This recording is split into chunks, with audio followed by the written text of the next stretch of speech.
feel like we finna change the cycle, ayy. That's the most success, you know we thriving, ayy. That's the most depression for our rivals, ayy. Could teach a lesson on survival, ayy. You know I'm from the bottom. Welcome back, wealthy people. It is your boy David Bellard, one half of the Black Wealth Renaissance podcast. I'm here with my brother from another, my boy Jalen. What's good? How you doing? Yo, yo, yo, yo, what's up with it, Dave? How you doing, my brother? I'm great to answer your question, but how you doing, man? Man, I'm doing fantastic, dog. You already know we back in the lab, back at it for another great episode of the BWR pod. So I can't complain, brother. You know we about to get into it, guys. We got another great show for you guys today. So before we hop into it, want to say make sure you guys leave us a rating and review. 5 stars is what we like. Uh, we got a new review, Jalen, didn't we? We did get a new review. Hold on, let me pull that thing up. And while I'm pulling it up, I do want to say apologize, guys. We know this was supposed to come out on a Wednesday. We had a few technical difficulties, but this will be out still this week. But I like to try to keep the consistency on Wednesdays.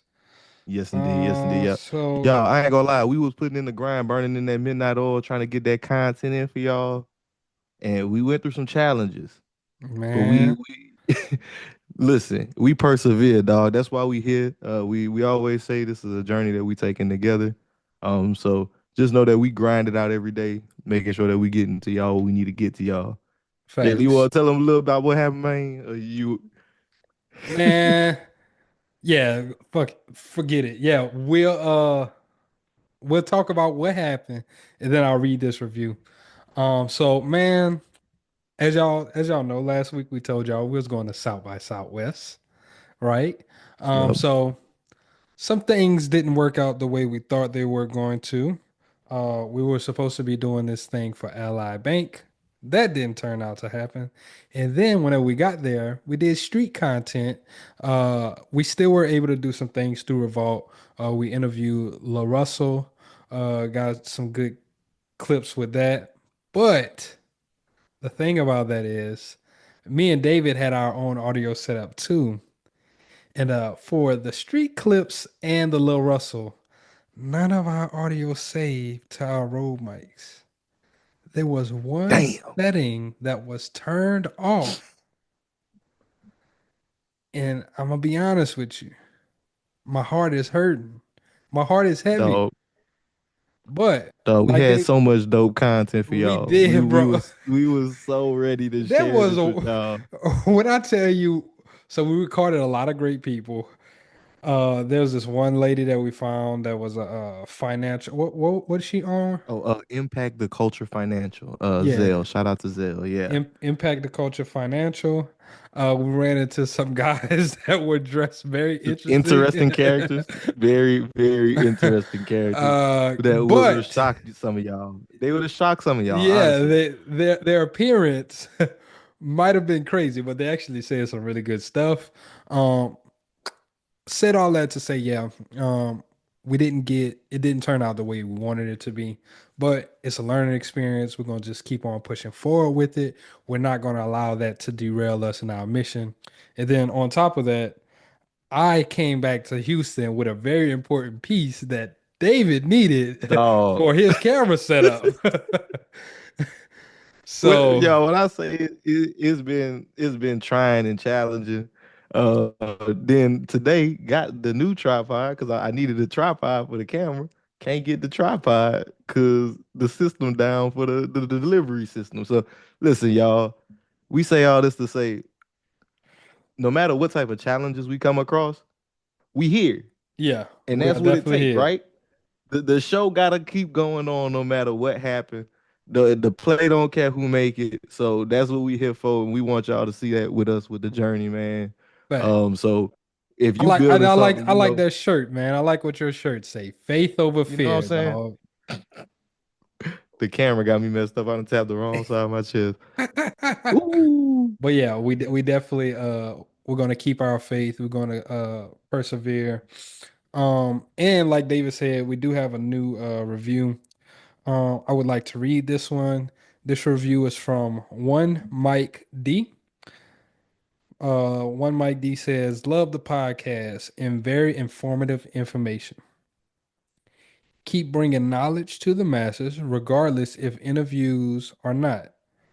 I do think having an interview every now and then would be good. Also, be mindful of the language. I like to refer you guys to my parents and church members, and the language sometimes might offend those who don't have thick skin. Keep up the good work. Prayer was a great way to close the show. Reminds me of the Jesus, if I can ever read. Scripture. I got you, brother. Reminds me of a scripture in the Bible, James 3:11. Can both fresh water and salt water flow from the same fountain? You guys talk it like you walk. Appreciate that. Appreciate Definitely that one, appreciate you, Mike one D. Mike D. Definitely appreciate you. So we're gonna keep giving, like we said, guys. What we say, we take everything as constructive criticism. If you may have noticed, y'all ain't heard no profanity. We're gonna try to do Yeah, better this we time. we're gonna try our hardest not to cuss. We just want to make sure that we giving this information to people in a way Sometimes that we it's just it's get receptive. overly passionate. It's gonna happen. I'm not gonna lie to y'all. It's gonna happen, but we gonna do our best. We're gonna do better. We're gonna do better. But again, guys, thank you so much for being back for another episode. As always, we have another great installment of the show planned for you guys today. So one of the topics that we want to get into is just rounding it off, getting into it. Was one that we mentioned on the initial episode back, and we had to circle back to it because it's something that's important, especially in I today's don't even day and think we age. actually got a chance to mention it. I think it's something Ah, we wanted to touch I, on, but I think I said we were gonna touch on it, but we never yeah. got to touch on it. Like, and that is media literacy, right? In Mm. today's day and age, this is more important than ever because, as you all know, today we living in a fast-paced microwave media society.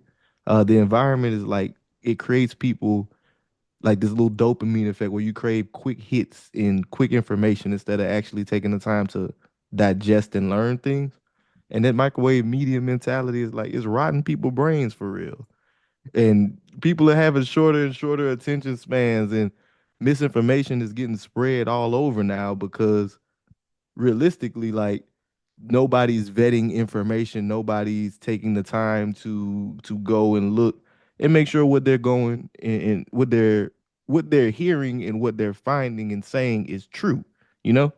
Mm. So just to kind of open us up with this, like what is media literacy, right? So media literacy is defined by the National Association of Media Literacy Educators as the ability to analyze, evaluate, create, and act using all forms of communication. So media is not just one form of communication, right? This podcast is media. Mm-hmm. Newspapers, media, social media is media, like Instagram, TikTok, each one of those are media, blogs, anything that you consume visually, audibly, Content. content is media, right?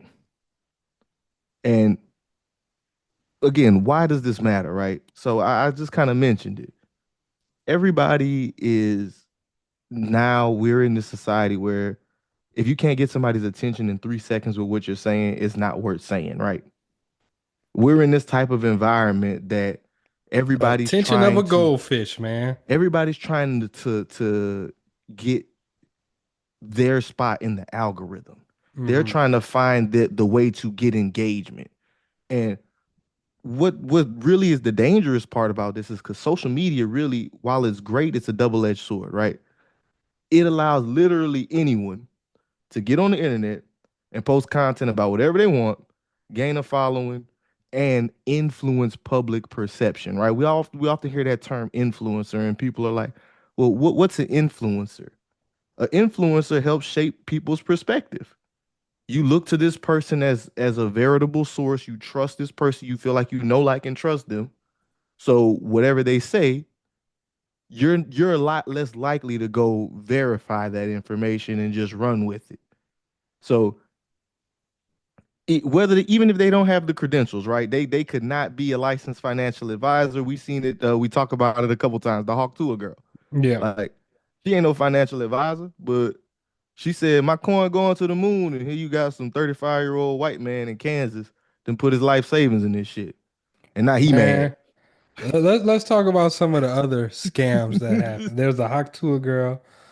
There's the Fire Festival. I don't know if you know your boy Billy is back at it Uh again. Trying dog, to nah. he's trying The to Billy is the biggest scammer of all he's trying to time. do another Fire Festival. There's that. That Is was Ja Rule involved still? I don't think Ja Rule is involved Where's in it. Ja? But Where's Ja? there's most notably on Twitter, on entrepreneur Twitter, B, who scammed everybody. What else? Like just big scandals. Jay Like with Morrison. people, yeah, Jay Morrison's a big one. What was the guy? Hush Puppy. Hush Puppy, you know, Oh yeah. one of the ones that was again But that I think he was promoting scamming, right? no, I don't believe he just was like promoting luxury lifestyle or like, you know, even do like the I twin got you. Tinder swindler. Like people purposely can portray an image online that is not true and they can curate that. And this is what you see. And the things that you consume, whether you believe it or not, they do influence the way you think. And I think some of them, so I just named all of those, but some of the more important things, like things that happened during the election, right? Uh, misinformation or, yeah, misinformation that came out, Russia interfering with our elections by producing misinformation.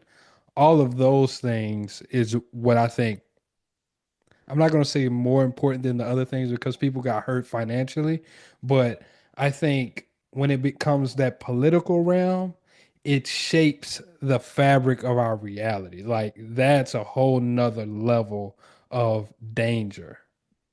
Exactly. And you know, under the current administration, this has been a constant trend since the first time, where, you know, alternative facts and fake news and these things were became terms that became part of the cultural zeitgeist. Like everybody started using these terms.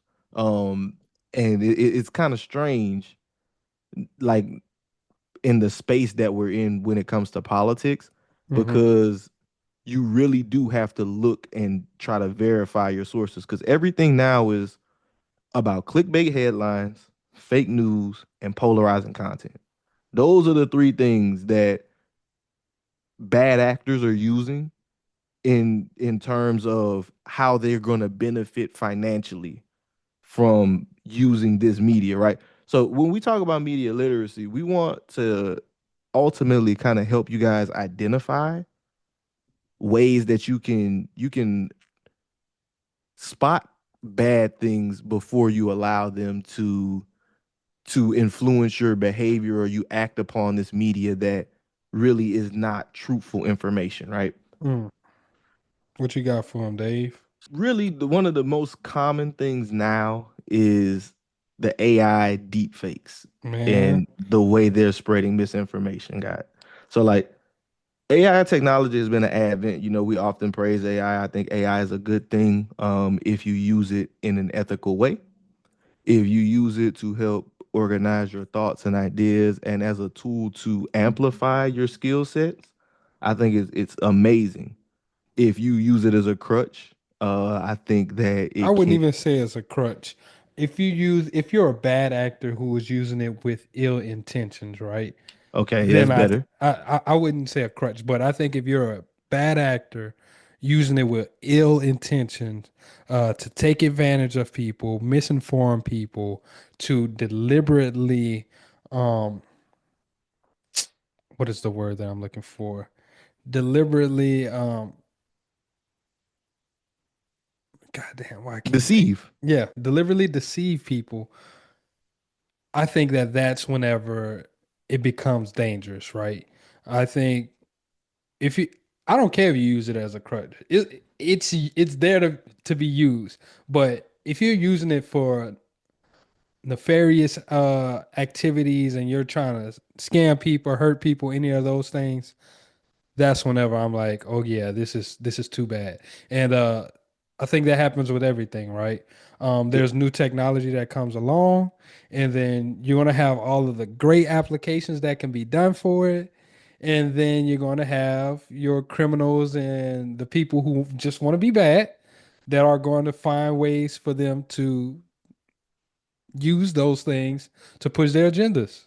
Yeah. So, but building on like why I say crutch, right? I understand where you coming from, Hmm. but I still see being a crutch as an issue because if you use it as a crutch, you're not relying on your own literacy and cognition and your critical thinking skills. Gotcha. Okay.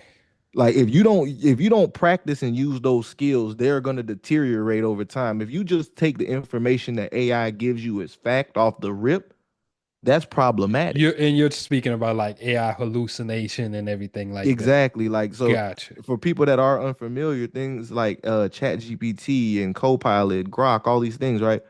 You can ask them for information and they're great at aggregating resources that you should go and verify.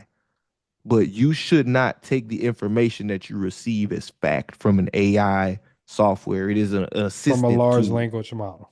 from a large language model. Yeah, it's an assistance tool. Um, but on that side, right, when you were talking about the bad actors, I do want to keep going on that because you do have a valid point. The bad actors are really the people that are the ones that make us concerned, especially when we start talking about your money and your politics, like Jalen was Hmm. talking about earlier. In those two spaces, you see a lot of deep fake videos for people who are unfamiliar, deep fakes are AI videos, sophisticated videos that look realistic I'm that gonna tell you use what's real people, real voices, real everything looks authentic, but they're completely fabricated. I'm gonna tell you what's crazy. Because we're talking about deep fakes, I think either in high school or in college. I remember that was my first time hearing about deep fakes. I was Hmm. like, what the heck is this? Like, I think the first time was like in college when I yeah, I'm heard like, about it. what Like it is was a this Zuck crap? deep fake or something like Yes, that. that's the very first one, the Zuck deep fake. But now, and here's the scary part, right? This is the worst that this technology is going to be. Like right now, that's what's so terrifying is because a lot of these things do look very real. They look like they could actually be something, but they're all small things that you can pay attention to for AI. Sometimes it's just shot down from the shoulders down, paying attention to the hands. The Or fingers, yeah, they yeah, still the struggle with the hands and the hands. fingers. Or if you pay attention to certain things in the background, you'll see things that don't look natural.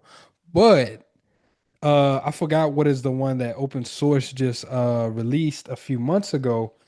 But some of those, depending on what it is, like I saw this YouTuber, he was testing it, and I think it might be Marquez Brownlee was testing it, and he was showing like whenever it was asked to render like landscapes and like water and stuff, it was actually really good at that. But like the mechanics of someone walking and certain things like that. Like if you actually sit there and pay attention to it, it It's doesn't look always a little level yeah, it of doesn't look natural. yeah. Like if you really sit there and pay attention to some of the things that they're doing, it doesn't look natural. But once again, I said all of that to say this is the worst that technology is going to be. I don't know if you remember the Will Smith video whenever he was eating Yeah, the I was gonna spaghetti. bring that up. Yeah, that's one of the ones that really showed me, and those were like what 2 or 3 years apart. Like a Um, year apart, actually. one of them he looks ridiculous. Like it looks like a cartoon. His mouth looks monstrous. It's disgusting. And then the second one, it looks a little crazy, like Jalen's saying. Like his mouth's moving a little unnaturally. Some things don't look right, but for the most part, it looks more like a person actually eating, just eating sloppily, not some AI monstrosity, Yeah. which is dangerous because we talked about this before with how fast this type of technology is growing. You can definitely see it's more and more important now than ever for us to get a grasp and understand like the types of things that these people are gonna do to get to you, right? I'm gonna tell you So what's actually interesting about what we're talking about AI. Nvidia just had their March keynote, and they released some crazy stuff. Like they just keep on pushing the boundaries, bro. We ain't gonna get into it because we already kind of went over NVIDIA. But if anybody wants to watch that keynote, I will put it. I'll put a link to it in the chat, and you can kind of see some of the things that they're working on. Um, it's very interesting, bro. It's very interesting. Yeah, we could talk about Nvidia a different time. What I do want to do though is give people again some examples, like to get an idea for the YouTube audience, we do have a couple clips that we want to share. Um, because there's some crazy examples of how this has been used, particularly in the crypto space, Hmm. to lead people into these things. So you've all been on YouTube, you've seen shorts. A lot of times you'll catch ads, political ads, and YouTube ads, and this will be the type of content. So if you are a pod listener, you should definitely check us out on YouTube. If you aren't subscribed already, Yeah, blackwealthrenaissance.com/YouTube. go subscribe, hit that notification bell for your boys. Indeed. So I'm gonna share this screen. So this is example number one. So this is the prime minister of, I want to say, where was he? Singapore. I want to say the prime minister of Singapore. They used him in a deep fake to promote a cryptocurrency scam. Check it out here. Investment project. Starting November 11th, 2023, we have launched a project that will allow everyone to receive guaranteed monthly dividends with minimal investment. The automated trading system makes only the most profitable trades, allowing investors to increase their income. Earnings from $8,000 are absolutely real. The company has made sure that this income is available to everyone. That is why we have reduced the minimum investment amount to $250. All payouts are guaranteed by me personally and my reputation. So Nah, that's crazy. just imagine being a Singaporean. But yeah, crazy, right? You're hearing the audio on this. So this, if for the people that can't see the video, uh, one thing that you'll notice to Jalen's point was like if you look around his mouth, you'll notice that it's pixelated. It's more pixelated than the other parts of the video, and the way that they do this is really interesting. I've seen a video on CBS, and I'm going to show an example of a guy that actually used it. So they took a clip of Elon Musk talking, and what they did was clip his mouth just from the video, and then they insert it into a lip syncing AI, and then it makes his mouth move as though it's saying different words, so that it can kind of change it, and then they have to edit it together on top of the original video. So that's how you can notice some of that pixelation around the mouth, like things like that, right? Those are why is this kind of patchy around his face? Why is it fuzzy there? Why did they have to feather it? They had to blend it. These are things to look out for. So I'm gonna play the next video. So this is another video. This is Elon Musk, and kind of an example of what I was just sharing. Elon Musk. If you're watching this, you should follow this guy on Instagram called Varun Maya. So I actually quickly made a deepfake of Elon Musk with voice deepfakes as well. It sounds like him, looks like him, and it is going to completely change all our systems, especially legal systems. When you suddenly have CCTV footage of a person running around committing a crime which that person never committed. All of that is going to happen this year and the next. I'm not gonna lie. Yeah, man, that's the terrifying side of this, right? Once again, we talk about bad actors. There's bad actors on both sides of the law, right? We've seen videos of cops planning certain things. I actually just watched a video on YouTube yesterday. It was a cop. He stopped an FBI agent. He was an undercover FBI agent. He didn't know he was an FBI agent until he found his badge on him. He's like, "What are Mm-hmm. you doing? You impersonating an officer?" He's like, "No, I'm actually a federal agent."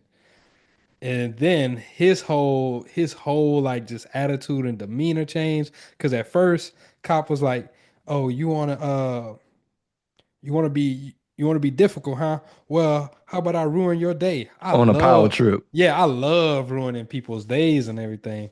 And then, Power. FBI agent was like, who's your supervisor? Cop was like, ain't no supervisor. But then once again, This nigga. once he filed that badge, the FBI Bet agent, that boy tone changed too. bro, what? Tone went from power trip to yo, let's work this out. Please don't tell Yeah, my boss. cop was cop said because the FBI agent was like, yeah, I'm a whenever I see your supervisor, whatever, he's like, man, we don't have to take it that far. FBI agent said, you know what, you're right, we gotta take it further. And Ooh, he just walked ooh. away and got in his car, and all you hear the cop walking around and just drop as he's leaving, he's dropping the F-bomb and just like, damn, Yeah. like he knows he screwed up. But I said all that to say, now, what does that look like if you have someone who is framing somebody who didn't commit a crime? Once again, maybe a rogue police officer who is framing people, throwing them in jail because maybe they have some type of And bias, some type of falsifying documentation, yes, faking footage, getting fake video footage, like you said, CCTV footage. This is all very much within the capabilities of that. And yes. that kind of brings up that point, right? Those biases, the way they can frame things, right? They can edit and frame things to incriminate you, to manipulate you. So how do Let, you let's protect yourself? take the young thug case for example. What if the technology was so advanced and like the state of Georgia just wanted to win that trial so bad, and they used some type of fake footage or whatever to incriminate Young Thug, saying, "Hey, we got you shooting this video, or we got you doing this, or whatever. Here's your voice." Like, how do we know what's real, what is now permissible in the court of law? How do we know we're actually seeing what's actually happening? Yeah. So again, right? How do you protect yourself from this? How do you make sure you're not being one of the people that's manipulated by it, right? We kind of talked about a little bit of some of the things you can spot in the videos.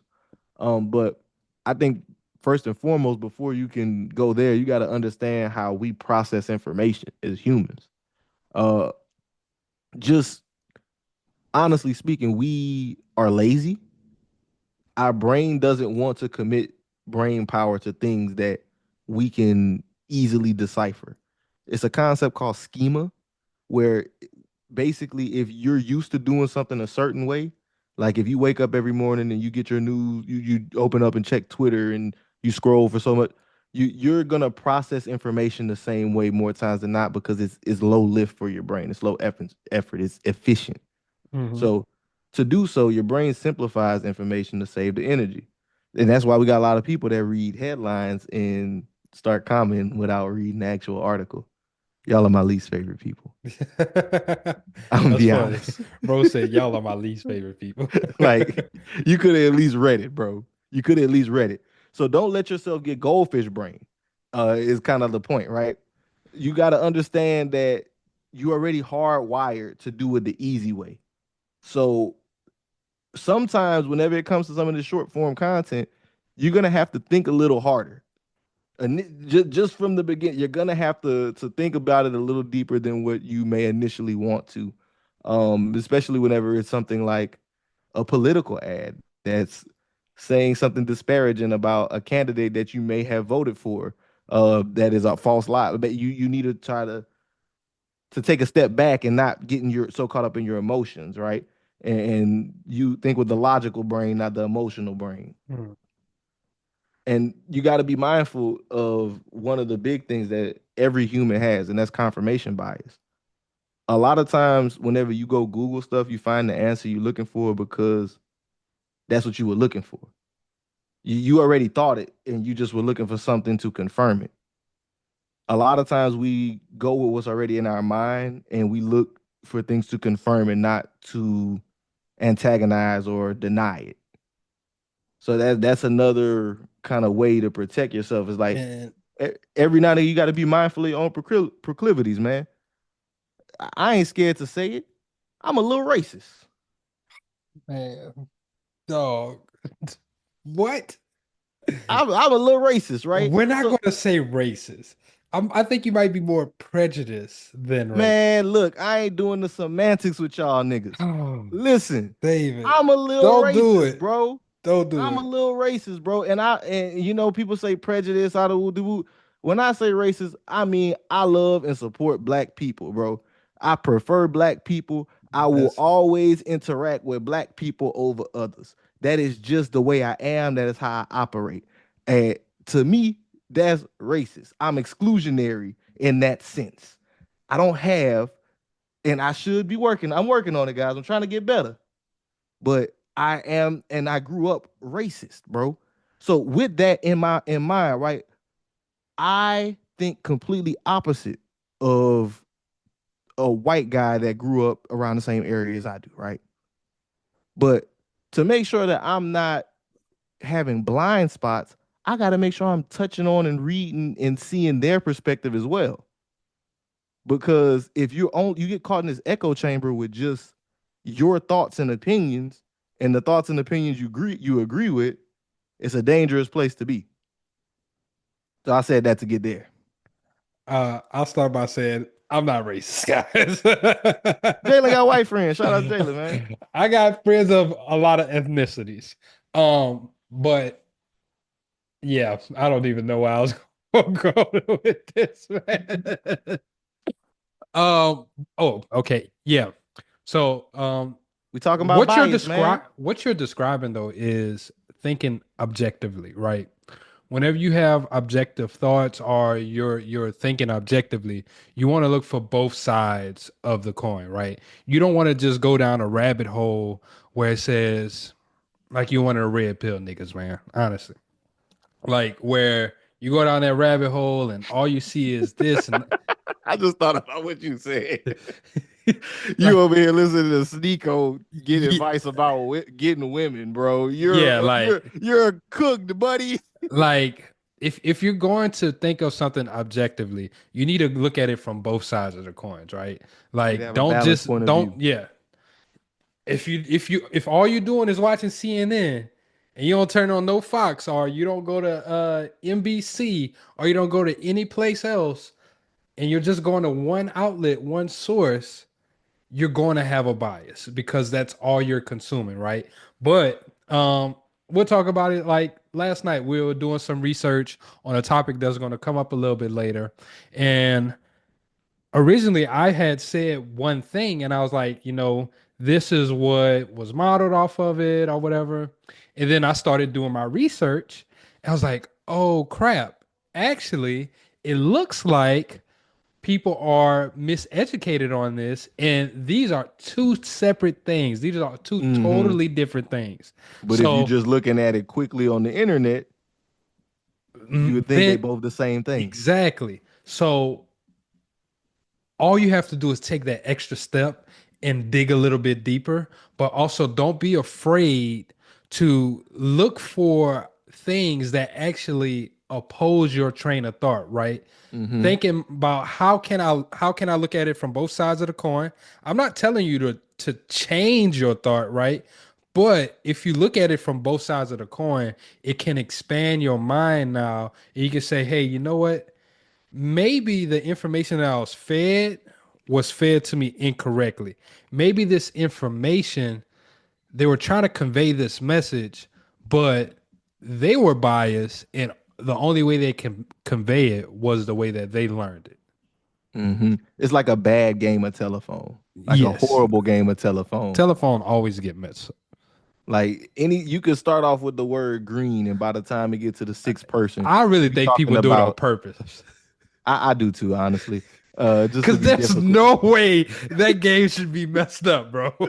But no, it's a real I think it's a real good case study or social example of how people are, right?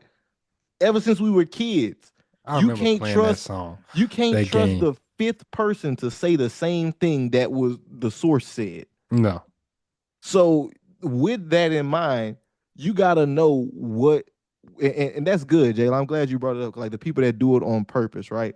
I think whenever we start talking about bias in media and things to look out for when we talk about bad actors, is emotional language. Hmm. That is a Things good that are one. meant to rile you up instead of make you think. So Charged words. you want me to tell you who's the best at that? Who's that? Kanye motherfucking West. Dog, that man be tweaking. I can't believe. Yeah, we not gonna repeat what he said. That No, is but crazy. he knows how to pull at people's emotion. But I think the most charismatic Donald Trump is another person, right? He knows how to play on people's That's it. emotion. That's his whole campaign thesis, premises. Exactly. It's not policy. He runs on emotion. Emotion. So whenever you're easily emotionally manipulated, you're either going to extremely hate him or you're going to love him. Me, honestly, I don't care. I do think that he does stupid stuff, but Hmm. at the end of the day, I'm not gonna let what he unless he about to start World War III and there's nothing that I can do, like, or he about to do something that's like literally just personally affecting my life. But the things that he says and the wild, outlandish takes that he have, I don't allow that to be like, oh my God, Trump is at it again. Like it just is what it is. Yeah. You Yeah. got to It's see like past the BS. you gotta be objective. Like that's really what you're saying there, right? Hmm. You have to be able to remove your personal bias, your personal feelings about certain subjects out of it to make sure that you're getting the best information. And Jalen said it earlier, right? Another way to protect yourself is to check multiple sources. If you go to a right-leaning source like Fox all the time, check what CNN said about it. You've been in the gym before. You anybody work out in Planet Fitness? Planet Fitness have Fox and CNN right next to each other. They sure do. It'll blow your mind. Man, I The also the tell you the guys, way they take the same story and spin it two different ways. I also tell you, don't just check the two big publications. Go to the smaller Exactly. ones too. That's why I said NBC. Go to NPR. Go to all these other publications. Like just take a second. Look at local publications as Yeah. well, right? Like you said, check multiple sources. Make sure the facts line up and the information lines up. If there's one source that's being credited as the original, go read the original.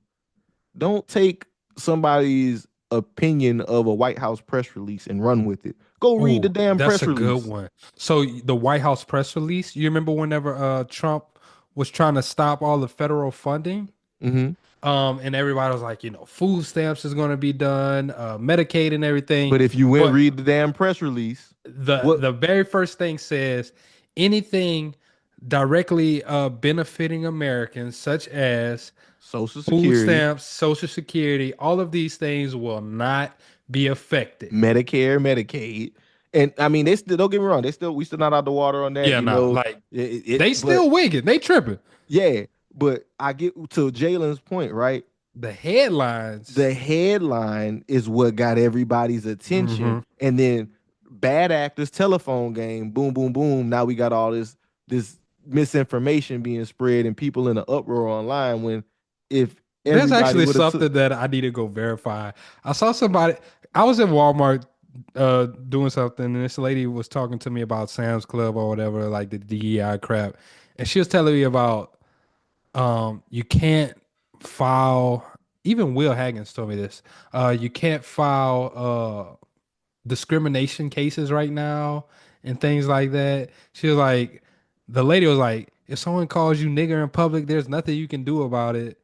I didn't verify this or whatever. I just brushed it off like, okay, lady. But I need to go look into that because once again, that's like you're saying, that's how misinformation is being spread. Yeah, exactly. Like somebody seen it on a TikTok. Now they telling everybody, and they didn't go verify none of this information themselves. So again, this is that brings us to the next point. Verify information before you sharing it. Just Hmm. fact check. Go like we just mentioned. Go look for the original source. Go look for the original video that was shared. Form your own opinion before you just run with someone else's opinion.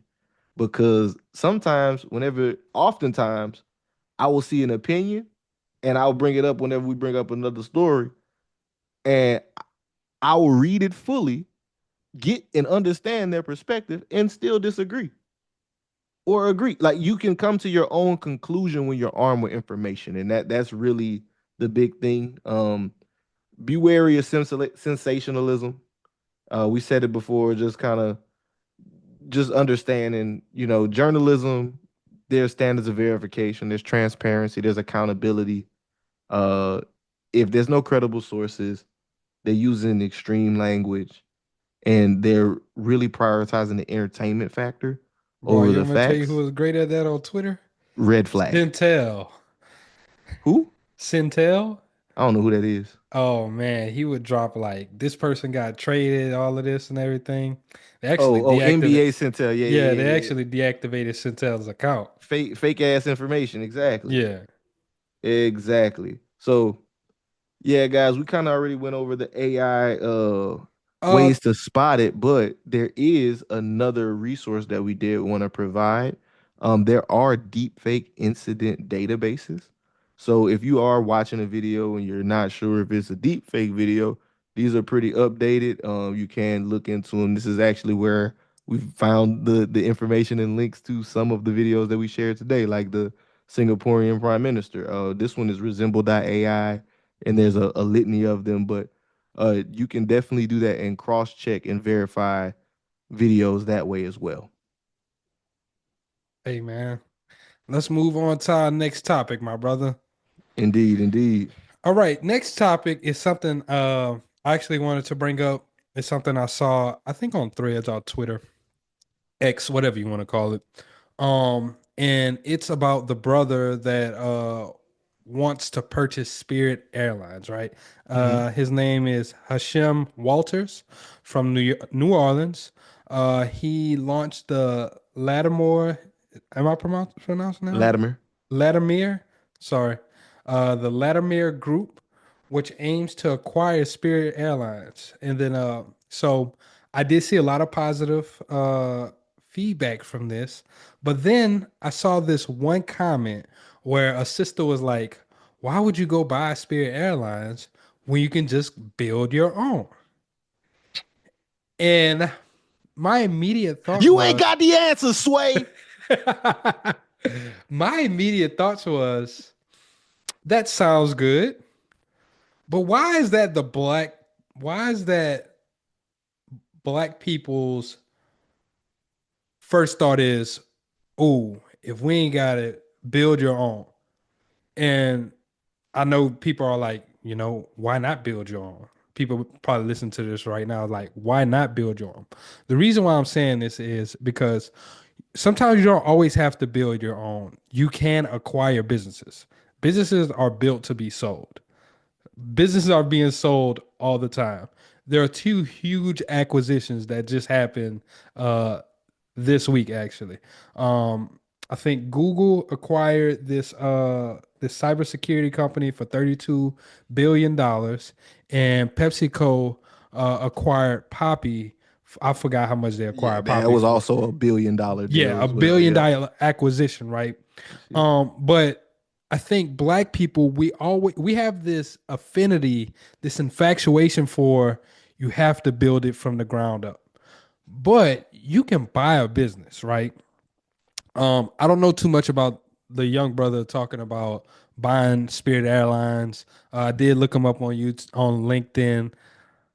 I don't know all of his credentials and backgrounds, but I said all of that to say is, if someone did want to buy Spirit Airlines and make it the first American-owned airlines, Black American Black owned airline. American-owned airline, um, it would be much easier to buy that company than it would be to start Build an an airline. airline The from. the amount of capital that it would take. Like, And the so thing that. I just got something to add to it before. Like the amount of capital it would take to do that, right? Whenever I hear people make that take and say that, it's like I feel like we say things a lot of times without thinking about economies of scale again. Mhm. Like Spirit is one of the largest airlines in the planet. This is $1 billion business, right? Building your own doesn't start that big. It doesn't Not at have all. the infrastructure. You don't have the air traffic controllers and the planes and the inventory, the fuel stations, the logistics. Well, I Like think the air traffic controllers is provided uh, by the government. you get what I'm saying, bro. You understand what I'm saying. You need You there is a licenses. lot of regulation Yeah. involved. There's a lot of capital that is required up front. And we talk as black people, and we mentioned the $1.7 trillion of spending power. But again, this is not collective. We are not a monolith. It's easy to say just go build your own. It's easy to tell us that, but realistically, the people who are doing it on the highest scale are doing it through partnerships Partnerships and acquisitions. on So that level. But yeah, I'm gonna let you we, get back to it. what you talking about, economies of scale and things like that. Fun fact, we actually interviewed the CEO of a black-owned airline. Her name is Rexy Roll, and she is the CEO of Western Air, which is based out of the Bahamas. Western Mhm. Air Shout out to flies. Rexy. Yeah, shout out to Rexy. That's episode 47. We that was early days of the Back pod. in the baby Yes, sir. BWR days. Yes, sir. But we actually spoke to Rexy, and she kind of told us what it looked like for that airline in its infancy, right? Hmm. So she actually took over the company from her dad. Her dad started the company. And one of the things that was really interesting is like she was like, whenever we started this out, we only had like one or two planes. They were not brand new planes. Her dad was a pilot by Her dad trade, was a right? pilot. Yes, her dad was a pilot. Um, Once again, she said they only had like one or two planes. And then those Oh yeah, planes, he was working for a small airline, and they were able to acquire the planes because I think the airline was going out of business. yes. And then the planes, once again, planes were not brand new, secondhand planes. So they had to do all of these things. Once again, though, they operated as a shuttle service from islands in the Caribbean, just doing like island hopping, right? They weren't doing full on commercial flights at the time. So once again, they had to build up to now. Once again, they serve the Caribbeans. They also they fly to South Florida. They fly to Fort Lauderdale. If you would like to fly with them anytime out of Fort Lauderdale or Miami to go to the Bahamas, I would definitely say look it up. Rexy Raw, she actually went to school to be a lawyer. So she's a lawyer and she's the president and CEO of the airline. Very dope episode if y'all would like to go listen to that. But I said I all of that. definitely should check that one out. Yeah, I said all of that to say she spoke about the capital intensiveness. She spoke about the early days of like some of the struggles that her father went through. This was a family push. Like her mom, everybody was bought into the vision of that company growing so much so that she went to school to become a lawyer to help better benefit the business. Um, but it doesn't start off looking pretty from the beginning, right? What would that look like? A black owned airline company in the US? Cause I saw the video where there was bro that was the pilot. He had With the locks, and locks and slug. they was cooking, bro. The white folks in them comments, and you talking about you shouldn't be racist, man. These white folks in this comments going crazy. It was Then black people that was cooking them too. I ain't seen that one, but I Bro, could believe. I ain't gonna doubt it. I ain't gonna say it didn't it happen. was black people. They was like, you know what? I wouldn't want my Sometimes, pilot to look like that. yeah, Like, bro, what it about professionalism? Like, dog, this man can't have locks. I get the slugs to a point. Like, all right, dog, you don't need it in the plane. yeah, But like, as a brother with locks, why you hating? exactly. Like once again, even some black people, Joe Button to be specific, was like Bald. there were he was like Bald. I don't want to hear no bald nigga opinion. so you think he hate on him because he got locks and he bald? Yep. But Joe Button was like, some jobs stereotypes should apply to. He was like, my pilot, I feel like a stereotype should apply to that. You know why this happened? Why? It's Soul Plane fault. I ain't gonna lie. Soul Play definitely messed It's up my Soul Plane's fault, bro. my Blame vision of Snoop Dogg. It's yeah, Snoop fault for playing a pilot that had long hair, that was, black going off the coated, weed. gone off the weed, the shrooms, whatever the hell he was going off of. That stereotype carries over, and that's media, carrying over into real life, right? But That might be a part of it. But I said all of that to say, what would that look like with that young man trying to start that business from the ground up versus acquiring Spirit Airlines? They already have all of the equipment. They already have a structure. They have a system. They have everything that they need to continue to have be function. employees, Exactly. They have everything that they need. talented people. They have everything that they need to keep on functioning. So I said that to say acquiring a business is much easier than building up from the ground, right? Bro, Because you walk in with so much more. I feel like the people who say that oftentimes don't own or operate their own business or have never employed someone. Because it's 94% of businesses, small businesses, don't employ anybody. So Facts. if you employ people, you understand it's a different level. It's a different level to it when it comes to finding good talent and working. So like a lot of times I think it's just being idealistic. It's pie in the sky whenever we talk about stuff like that. Like, oh yeah, man, we could just do it ourselves and it would be better. And it's not saying that it couldn't be better. Like what Rexy and her dad and they family did is beautiful. But listen to the story. This is multi-generational. Facts. This ain't no business that just started. If you go listen to that episode, that girl talk about whenever she was a kid, Mm-hmm. how their house was looking because they was running an airline out their house, basically. Like not flying the planes out there, but like the business The operation operations. side of it. Yes, like it's so much more to it. And I wish we wouldn't trivialize and minimize things like that. I think it's a great ambitious effort by the young man. I hope that, he's able to get it done. I might actually fly Spirit if that happened. Cause I'm still not flying Spirit. man, shit, I might as well. Southwest don't do free bags no more. Frontier said they gonna start doing free bags. I said I would never fly Frontier again. They might have me. I'm still not flying. I ain't gonna lie to you. I would just pay for my bag or do my free carry on, bro. I'm not flying with Spirit or Frontier, bro. That's a stigma, bro. People get Spirit ain't never had no crashes this year. I'm just You right saying. about that. I'm just saying. Southwest ain't have none either though. But they also crashing out. They crashing out. Them boys That's cool. removed a long time policy, and you can't do preferred board no more. Hey man, what's his name? What's his brother name?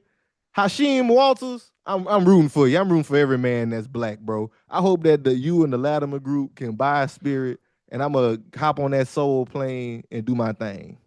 I think what's interesting. Well, never mind. Never mind. So, but yeah, No, I kind of want to know what the fuck you gonna no, say now. we'll talk about it. Watch your language, man. Watch that language. I barely said it. Yeah, whatever. I heard it. We can move on to the next topic, man. Okay, all right. So rolling into the next one, right? This is another story that caught some traction this week. So there was a North Carolina woman who lost her house behind a $400 HOA fee.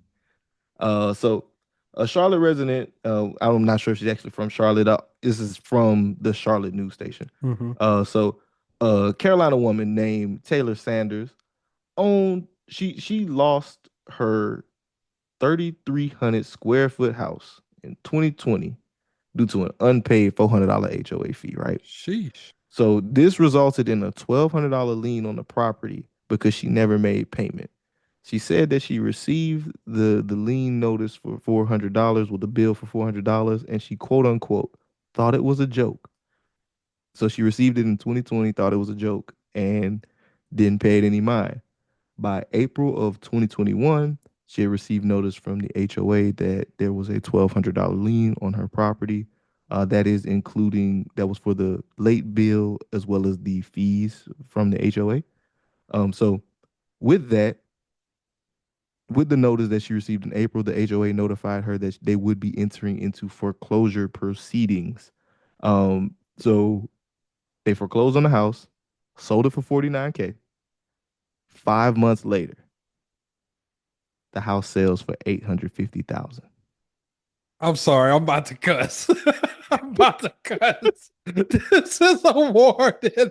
I'm about to cuss. This is why I don't fuck with HOAs, bro. I don't fuck with these niggas, son. Yeah, it's some fugazi shit, I do right? not like these niggas, man. So right. Sorry, y'all. If y'all can just fast forward, if y'all want to skip that little skip button for about 30, 40 seconds, I'm still angry, man. How the hell a $1,200 lien turned into them foreclosing on this lady house, bro? How the hell, like, how did they just say, oh, we can sell your home? Like, shouldn't they just be a lien holder in the event that something happens, they need to be paid? So under North Carolina law, HOAs, they actually hold significant authority to enforce payment duties and Man, that's why I don't payment dues and fuck with fees, these right? niggas, man. I So hate they can put a HOAs. lien on the property for any amount of debt and initiate foreclosure proceedings if the debt remains unpaid. That's So crazy. the HOA, that's what they did. They exercised the power to do so. And you know, it is crazy. Bro, But I at the same time, I don't think HOA should have the power to do this, but I blame her. I Shit. know I do blame her for No, you got your second to be mad. Let me be mad. I understand times get hard. 2020 was the pandemic. Bitch, money, you had money. You had money. Everybody had money. $400 to be exact. $400. You went on unemployment. You went What on nothing made if you you lost think your it was a job. joke? Is what I'm trying to figure out. That's what I'm saying. And then, everybody, this is a common thing I'm starting to see with these types of stories. And I'm starting to have difficulty believing it. I don't trust HOAs. I don't believe that they tell the truth about everything.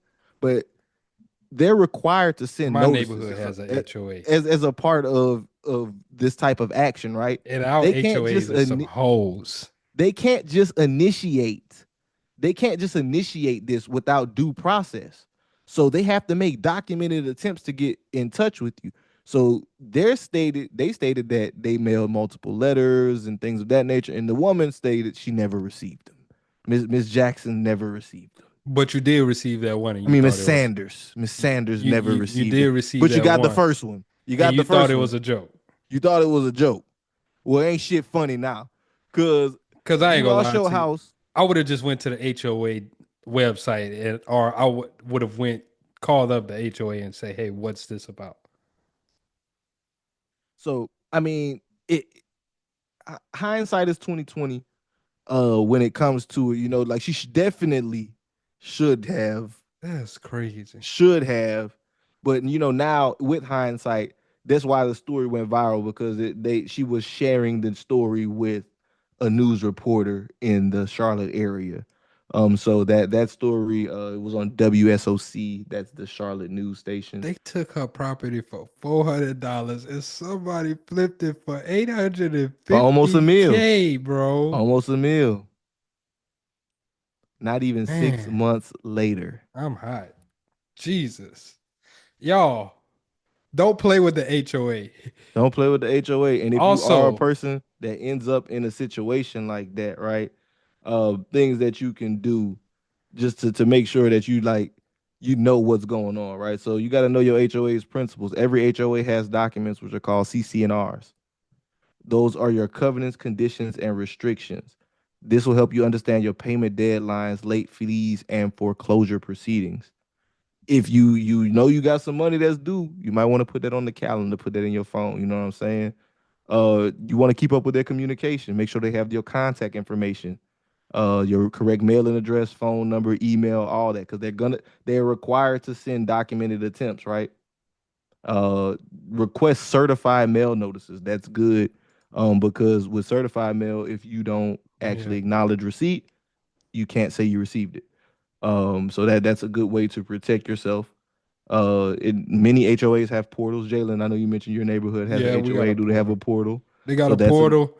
They'll text you if you leave your trash can out. They'll hoe text. ass niggas. They got a portal. They'll text you and they gonna send you some mail. Yeah, so like exact just to the point, right? So making sure you have your contact information up to date. Just try to follow what they do. Yeah, But my thing is, how do we abolish HOA? I want to get rid of them, bro. lobbying. I want to get rid of them.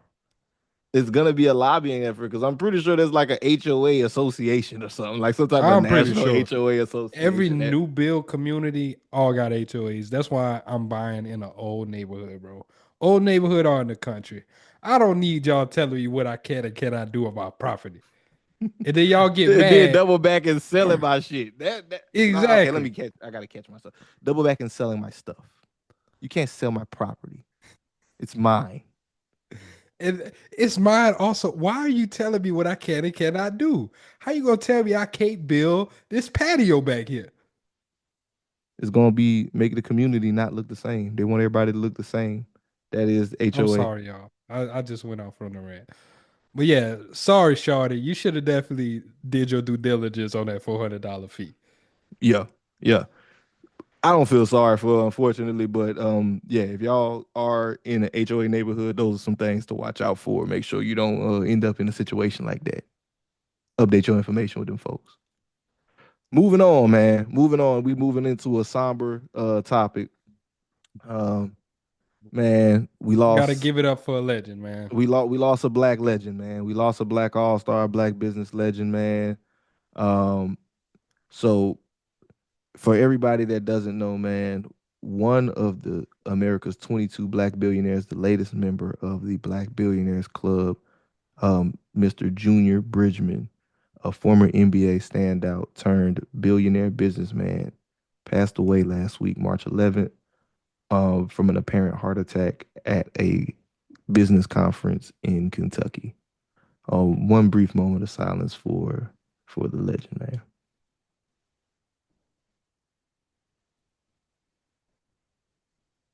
Yes, sir. Indeed, man. Yeah. So thoughts and prayers to Mr. Bridgman's family, man. But reason we got to bring him up, man. Mr. Bridgman is like a real, like we said, a black legend, a black all star. He is one of the greatest black American success stories I've ever heard of, in my opinion. You know, this man was an NBA all star that started working at Wendy's after his While NBA it, career. No, it was after. Yeah, okay. it's after. So it was after his NBA career, right after he retired. He started working at Wendy's, man. And Okay, the way you're saying it though, he ain't just start working at Wendy's because he went broke on nothing. no, man, like it's crazy. I'm just saying he started working at Wendy's to learn the business. Okay, you got to put that in there because you're just like Eh, he started working at Wendy's, bro. He Man, started working on. you gotta let me get there, brother. You know what I'm saying? I'm just I know, saying. but it was sounding real bad, like he lost all his money. Type. No, man. He started working at Wendy's right after his career, and he wanted to learn the business. And then like less than a decade out of his NBA career, I think it's like less than 5 years, he became one of the biggest franchisees for the company. And went on to just build like a food conglomerate empire, media conglomerate empire.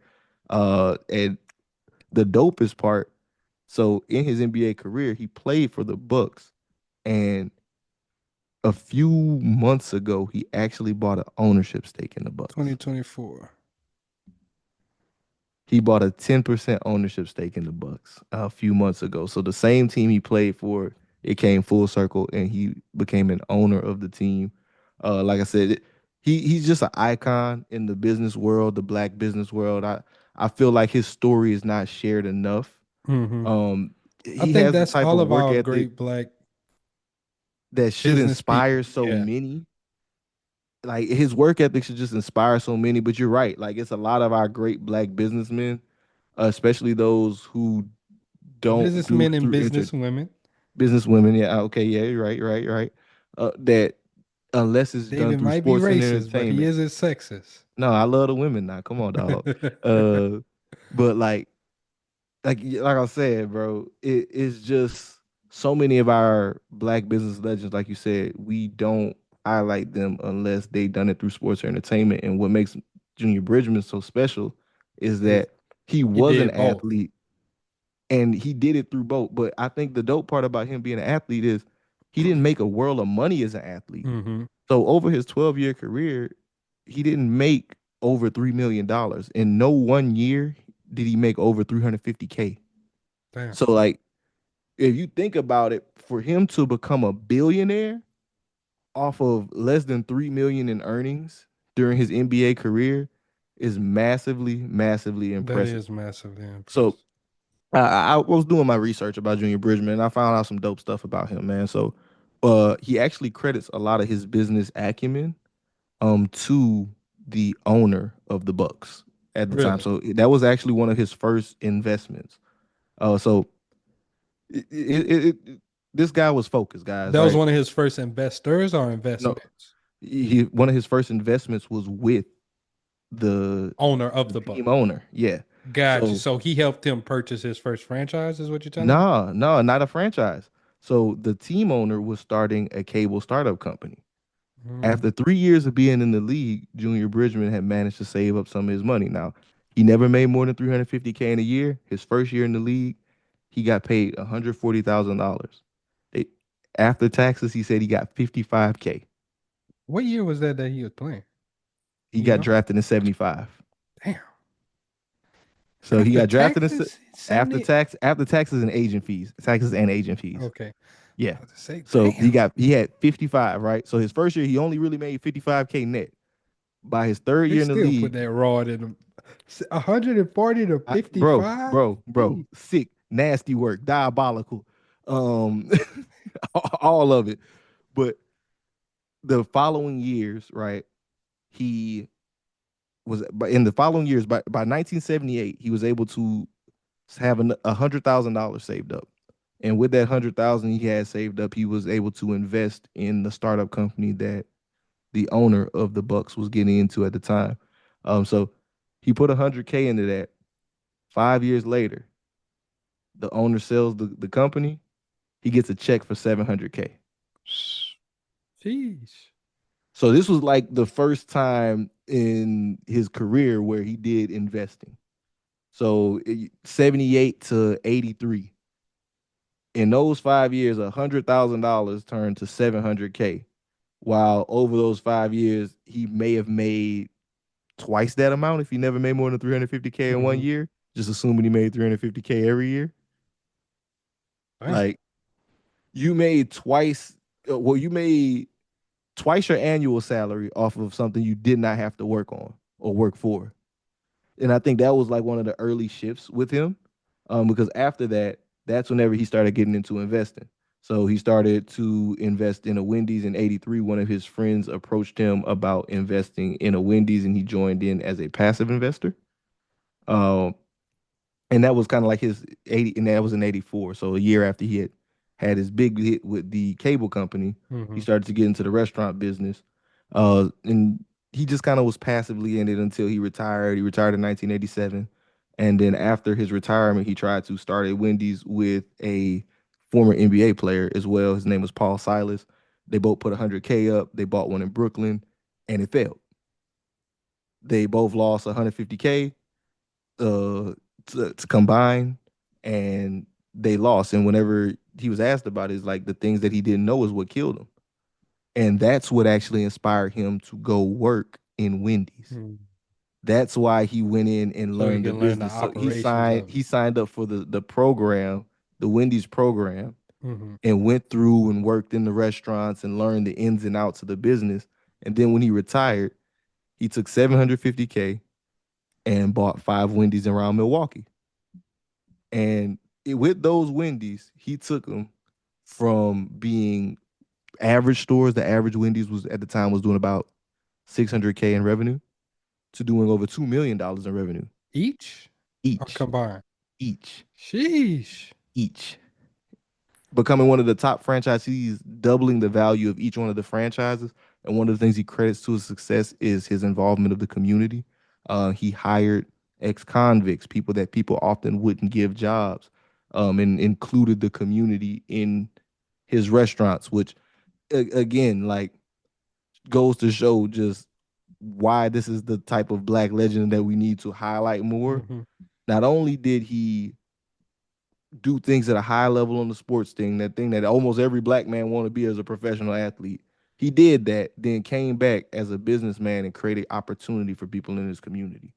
Uh, and it to the point we were talking about earlier, he didn't have to build his own. He came in into a franchise. He went into a business that worked, a model that worked, and started to build an empire with it. So at its height, right? Bridgman Foods owned over 520 franchises, and that included Wendy's, Pizza Hut, and Chili's.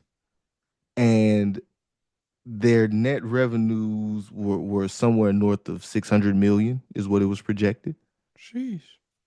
And yeah, like the company did amazing things. And in 2016, he actually exited most of his restaurant portfolio. So he sold off most of the restaurant portfolio to get into a bigger game. He got into the bottling and beverage industry. So he went through a partner deal with a company called Mana Beverage Corporation. It was a joint venture between him and some capital partners, and they were able to acquire the Coca-Cola Bottling Corporation, and they grew it to selling 50 to 60 million bottles annually, with revenue surpassing $1 billion in 2024. So that was one of the largest drivers that pushed him over that $1 billion mark, was switching from the restaurant industry to the beverage industry. And then just another dope thing that I just found whenever we were talking about him, uh, in 2020, I didn't know this till researching about this. He bought Jet and Ebony, and today his daughter is actually the CEO of both of those companies. So those companies were struggling in 2020. You know, print media is dying, still Mm-hmm. dying, and he injected them with capital and is helping with the digital transition. And now his daughter is leading those companies. So I thought that was mad dope because again, just a black billionaire blueprint, right? This man is a black man with a black wife, black kids, black family that's built generational wealth, created opportunities for his children. His daughter runs the Ebony and Jet magazine now. She has her own enterprises to run. And his son, I know I mentioned that he sold most of his restaurants. His son actually retained a portion of those restaurants. They've rebranded it from Bridgman Foods to Mana Inc. now, Mm-hmm. and his son runs the restaurant portfolio. I believe, the last time I looked into it, they've downsized significantly. I want to say they've cut down the number of restaurants to under 200, but they're still operating across the nation and employing hundreds of people. So it's really beautiful, man, to see this great black man's story and his impact. I hate that we lost another legend, but yeah, I just think that we need to talk about Junior Bridgman more, man. As a community, we need to talk about him more. We need to have more content that highlights people like him, and less people that are wealthy through the means of sports and entertainment, who are just endorsement deals or figureheads. We need people who are owners, people who are in positions of power when it comes to owning and operating a business, not just people uh who are the marketing arm of it, right? So like, just an example, just look at Diddy with Ciroc. You know, he didn't own Ciroc. We all thought he owned Ciroc Yeah, he was because just. he was the face of it. He was the thing that sold it.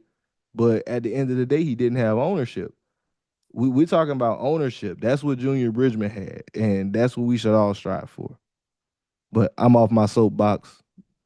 Black legend Junior Bridgman, Yeah, man. R.I.P. One of the goats. R.I.P. to Big Junior. Big Junior, not the little one. Yes, sir. Um. Next topic. Next topic is Forever 21 going out of business. It's a lot of Fortune 500 companies going out of business, filing bankruptcy. This one was a pretty interesting. Because instead of just talking about their own mess ups, they're blaming Shin and Them boys Timu. scapegoating.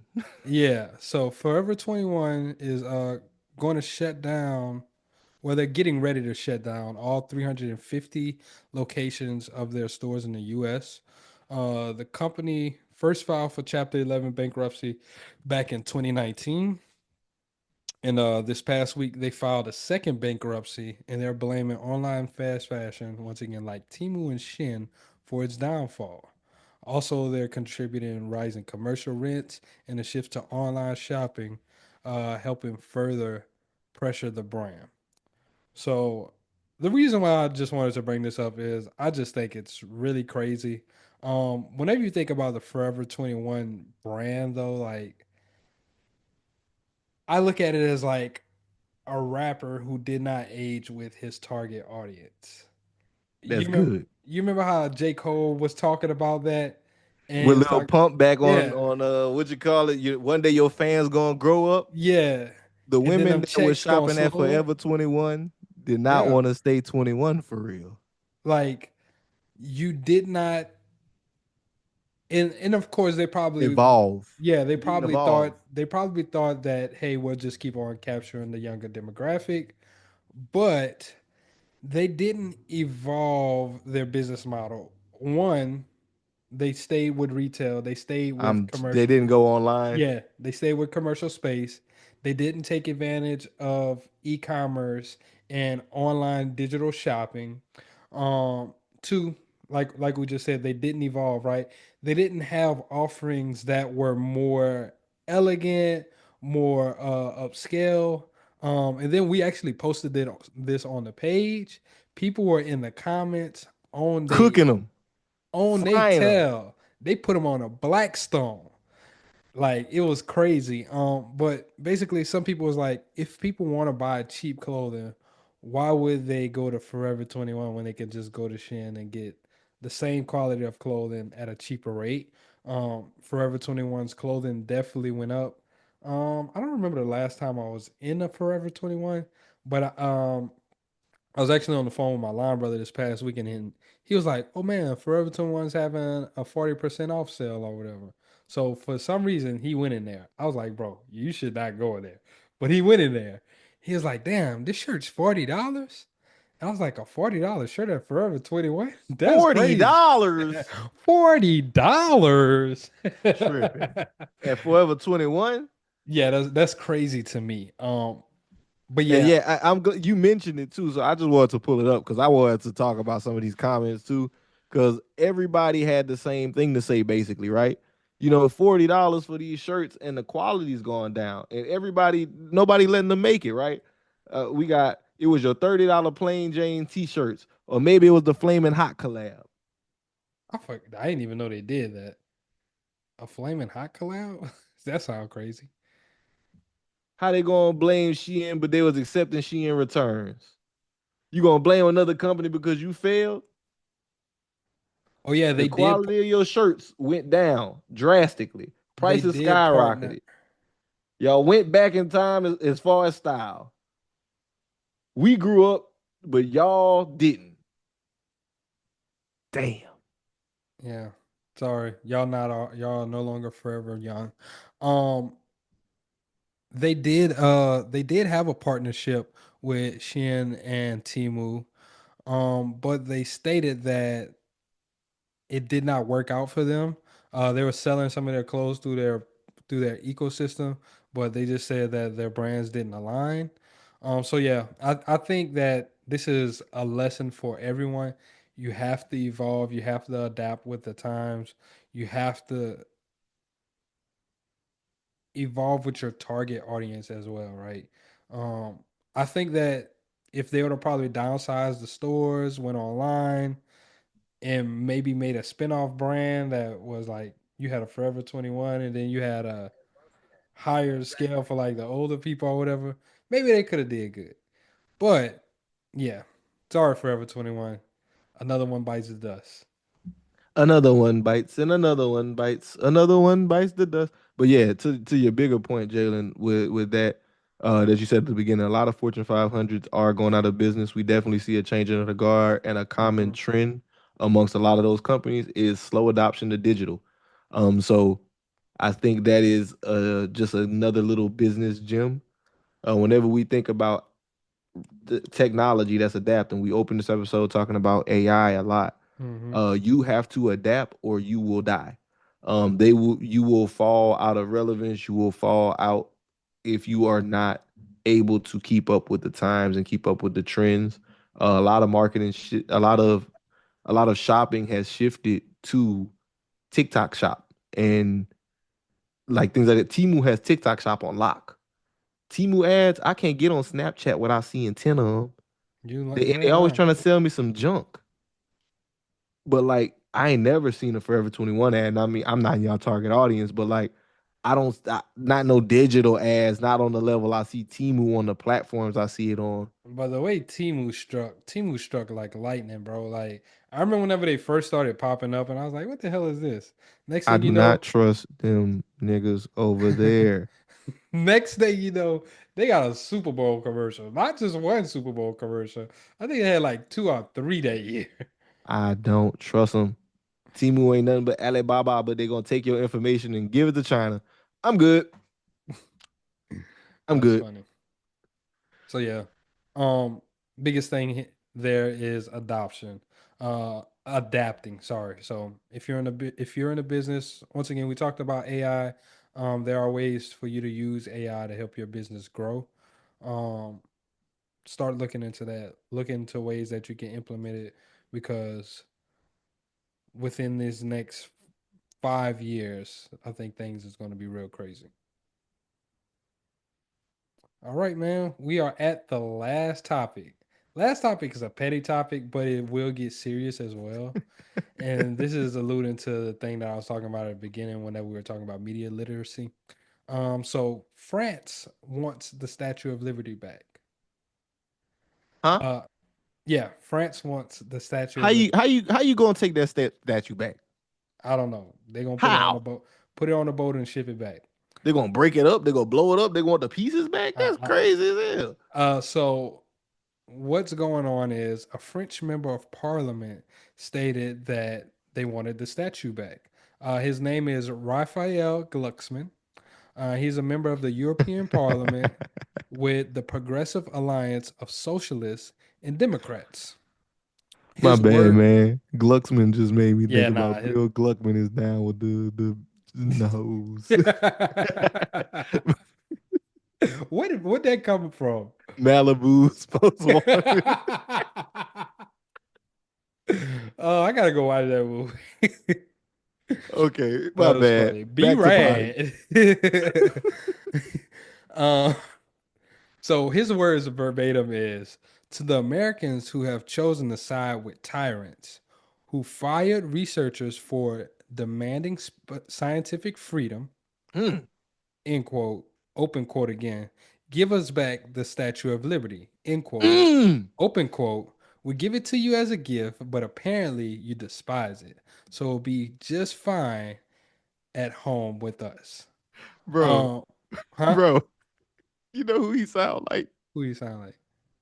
They gonna kill me for the keep movie references. T.I. or ATL. Huh? Give me that chain back. That's funny. Nigga was hurt by that little chain. He You want was. your statue back? Man, you playing with the wrong one with Big Teasy. I ain't gonna lie to you. Um, I They'll will say, say, take that shit. I will say, so Gluckman was question about his comments, and he stated that it was only a symbolic statement. He didn't really want the statue back. He was just stating that for symbolism, stating that America, from where they were, like where we were whenever the statue was sent over, what we symbolize, the things that we stood for at that time is much differently. Okay, So that's fair. That is talking fair. about freedom, how the statue was the first place for Ellis Islands, where immigrants would come in, they would go sign up and everything like that. Now Trump is cracking down on immigration, specifically towards migrants that are coming through the border. Um, The southern border in yeah, particular. You was talking about the Statue of Liberty though. basically the migrants and once again how we're kind of cracking down on it. But the reason why I actually brought this up is the irony of France talking about, hey, you should give it back to us. Because What's ironic about it? Naomi Osaka chimed in on Twitter. She was like, since we're trying to repossess things, can you give Haiti their money back? And I was like, you know Go what? on, run me that. I was like, sis preacher, give sis a, Yeah, a go on, run to megaphone. that. Y'all talking about a statue and liberty and what we represent. You know, you're right. That is real hypocritical. Very hypocritical. Because what when did we get the Statue of Liberty? 1865. Okay, so when slavery ended out here, Yes. but it was cool when you was doing it. Yes. And So whenever they stopped being cool with it, what happened? Y'all hit. I'm saying like France was cool with slavery whenever they was enslaving Haiti, Yeah. but then when the Haitians revolted and all that, let's talk about yeah. it. So whenever she's talking about can you give Haiti their money back, right?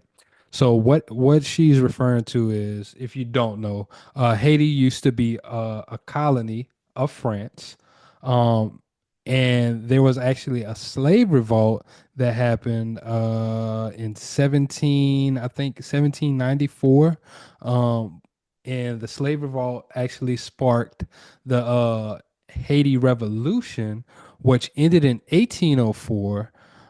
So they actually ended up pushing out the slave owners, and they retreated to France and to some of like the South America and actual Americas. So they ended up winning that, and they actually ended up becoming the very first black nation state, like independent black nation state. And what's interesting about that is France made Haiti pay reparations for winning. And the reparations is for the loss of property, which included enslaved people, which is very ironic, which led to a long lasting debt for Haiti that they struggled to pay. I can't hear you, David. You went mute. They still paying it to this day. No, they paid it back. They ended up paying it off in like 1947. Oh, I'm about to say I thought they were still paying it because I know Nah. Haiti been poor forever because of France. No, so the reason that they're poor is due to that That's what I'm saying, that because agreement. of Yeah. France. So it pretty much messed up their economy. And which is once again very ironic, right?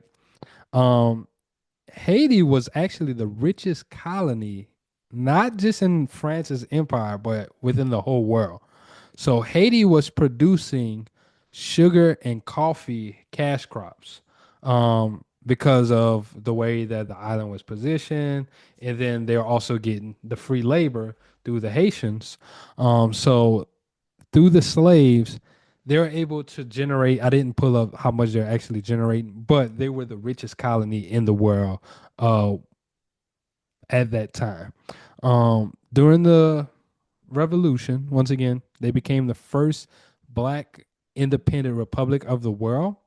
But what was crazy is a lot of countries, including the U.S., did not want to recognize Haiti as an independent country. Because it meant recognizing that black people were an independent nation and Yeah. not slaves. And what America was afraid of, and this was under President Thomas Jefferson, what America was afraid of is that revolution sparking a revolution in America.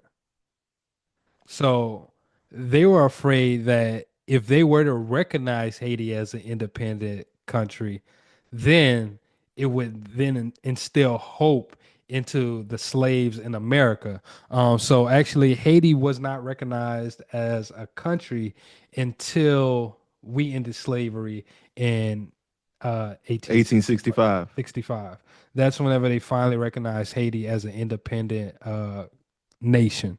Insane. But once again, So France, here was the breakdown, right? France demanded that Haiti pay 150 million gold francs, which is equivalent to 20 to 30 billion dollars in today's money. And this is in their economic infancy as a nation. Yeah, like they literally just came out the revolution. So And then just interesting thing about the revolution. The gentleman that led him in the revolution, I'm gonna say his name because I might butcher it. Jean Baptiste I was about to say Saint Jean Sutrois. Baptiste. Yeah, Yeah, I yeah. knew I was trying to say the whole name. You know, I be trying to pronounce things. Hmm. But yeah, John Baptiste, I didn't notice he got killed like right after the revolution. So Yeah. the leader of the revolution got killed, and then they got hit with these sanctions. So in the way that these sanctions worked, so basically it was some get down or lay down type shit. So France basically pulled up with their armada off the coast of Haiti and it was like, look, y'all either pay us this or we got these gunships right off the coast. And we We just about gonna to blow just this. like, We yeah, gonna we blow this thing we down. about to light it up. It's about to go crazy.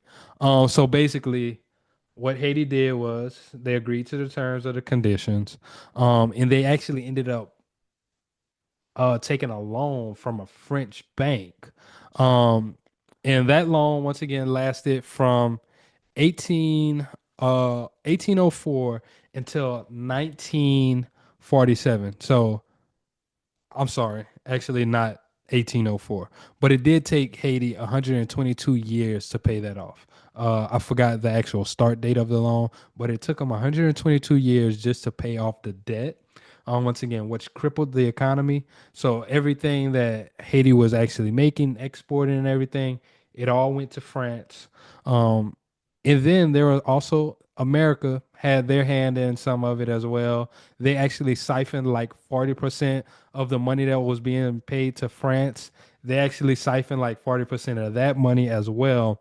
So the audacity of them to say, hey, we want the Statue of Liberty back whenever y'all actually there's this one historian that called it the largest heist of history, uh, because you made these enslaved people who won and fought for their freedom, gave up their lives, pay this money back to the same people who enslaved them and pay back three, four, five generations of people to make you money. And there's no talk of France ever giving that money back.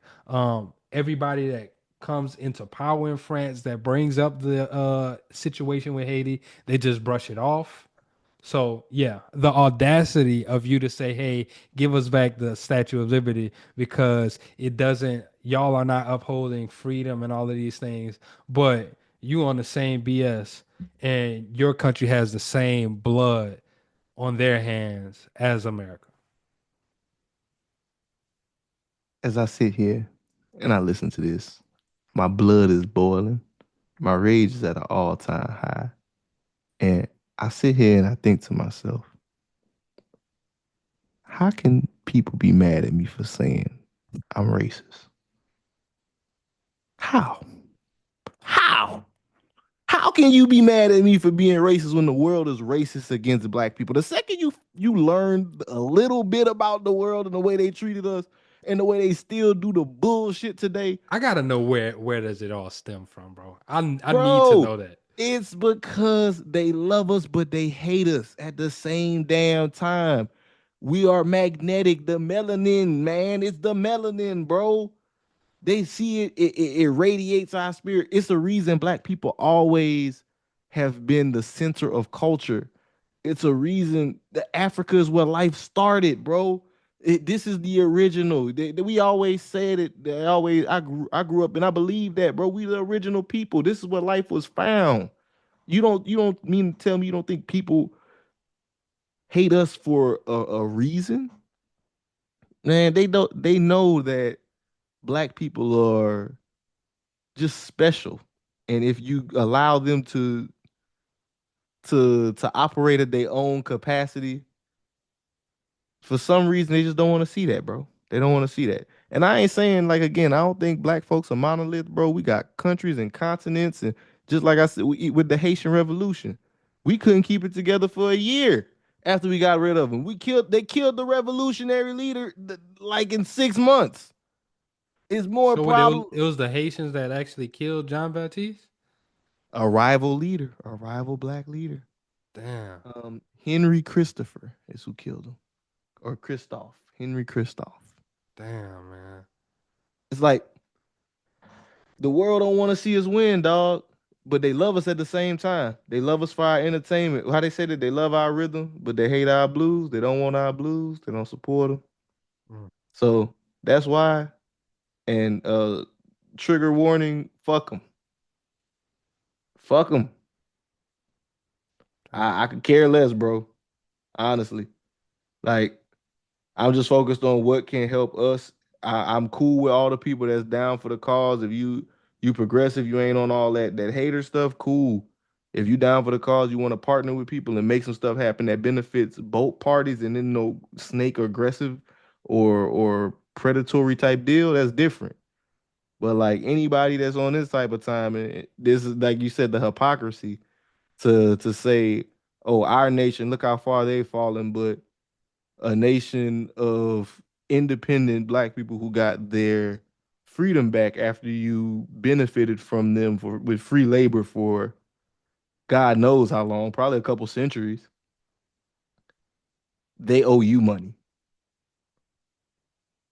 that y'all was still getting paid until well into the And the 20th money is century. due to the people that died, the enslaved people that died while fighting for their freedom.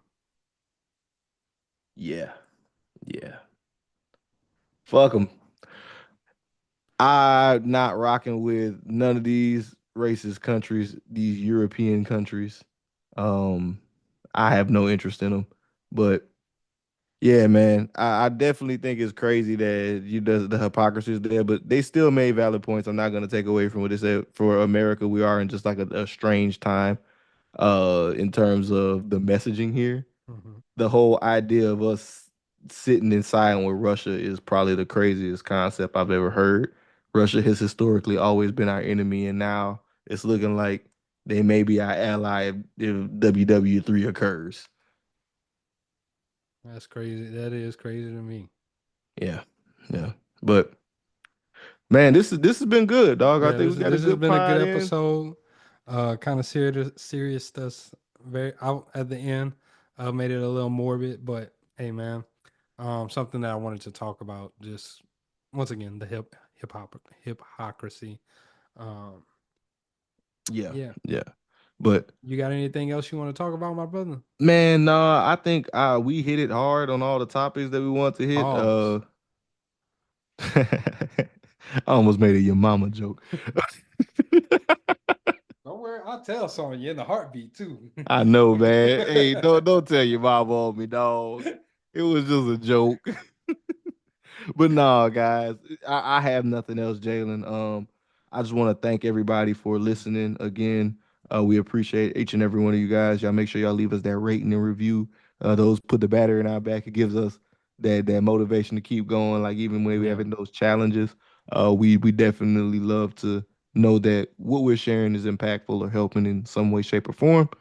Um, we're gonna be coming with some interviews for y'all soon. We got some stuff that was going. I want to bring some people in for some conversations. I'm gonna So be honest with y'all. Interviews are gonna go behind the paywall, dog. Interviews are gonna be on Patreon. So man, we could give them a little snippet of it, I'm gonna give on them the a pod, snippet, but but like interviews are the gonna be full behind a joint, yeah. the whole banana. Pause. You can't get that. That was crazy. Yo. You can't get The that whole one. banana, bro, you're wild. You're a wild boy. You gotta chill. But It's yeah, getting late. I'm getting delusional. I could tell if that's your true thoughts, man. I can't be around you at night. Anyways, man. Oh, Uh bro. anyways, so yeah. I do want to end off the pod with a prayer again, man. Uh just a prayer Indeed. over everybody. So once again, Lord, I just ask that you bless me. I ask that you just give me the right words. Thank you for allowing us to be vessels through you, allowing us to just spread the knowledge that you've placed on our heart, allowing us to have this platform that you gifted us. And we ask that everybody who comes in contact with this information, it gives them some nugget of value. We ask that you allow this information to impact, inspire, and to change people's lives, their lifestyles, their mindsets, their financial situations. Heavenly Father, we just ask that you continue to let these seeds be planted, but also these seeds be nourished, and these seeds become trees of wisdom, financial security, and mental security, spiritual security. In Jesus' name, amen. Amen. Amen. Amen. Yes, indeed. Appreciate you, Pastor Clap. This Man. guy here.